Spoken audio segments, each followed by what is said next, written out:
This is a short illustration of how a simple cost-risk model operates. This simplified example is based on a small IT system upgrade. The cost falls into 4 parts: hardware, licenses, installation and transition, and user training. It is simplified but not unrealistic. There's a base cost estimate for each item in column C, and a high and low estimate either side of this, showing how much the cost might differ from the base estimate. Column E contains special functions that create a distribution of possible costs based on the low, base and high values. The sum of the base estimates and the sum of the simulated costs are calculated in row 11.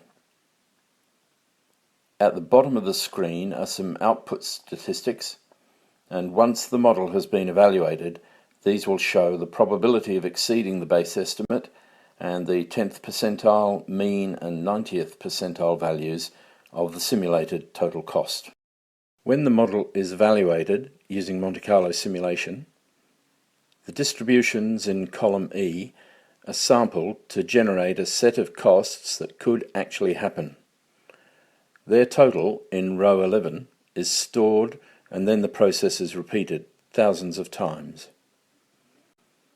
Each simulated total cost could happen, and the chance of it happening is determined by the distributions based on the low, base and high values for the 4 cost items. The total cost values are summarized in the histogram on the right, and statistics from the distribution of simulated total costs are shown in the grey cells at the bottom of the screen. When the model has been evaluated many thousand times, we can see that there's about a 75% chance of exceeding the base estimate. A safe funding allocation, with say a 1 in 10 chance of being exceeded, is a bit over $340,000. That's about $25,000 to $30,000 more than the base estimate. There is a bit more to it in a real project. The base, high and low values are used to define a distribution, and it's important to remember that these variations either side of the base estimate are assessments that have meaning to the people who make them. The model has to use the values in a way that is consistent with the way they're understood by the people who provided them.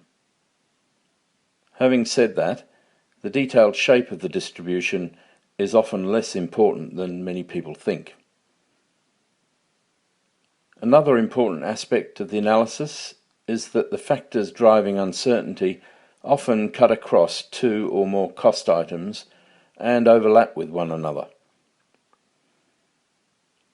Common drivers and other relationships between cost items need to be thought through in the design of a model. The real world, the way the team see the project, and the model have to be consistent with one another. Models can help us understand cost risk. We can use them to assess exposure and set contingency levels. The tools are readily available, and they run on standard PCs. The simple example shown here was based on applying distributions to existing costs, just to keep the illustration simple. But good modelling is generally more than this, and usually requires us to think about the factors that underlie the uncertainty and the relationships between the costs. The model provides a link between the estimate, the real-world uncertainty, and the project team's understanding of their job. As with most things, effort devoted to preparing a good model is the foundation of a sound analysis. If that preparation is overlooked, the whole exercise might be a waste of time, but if it's done well, a small investment of effort can provide valuable insight and confidence in setting targets for executing projects.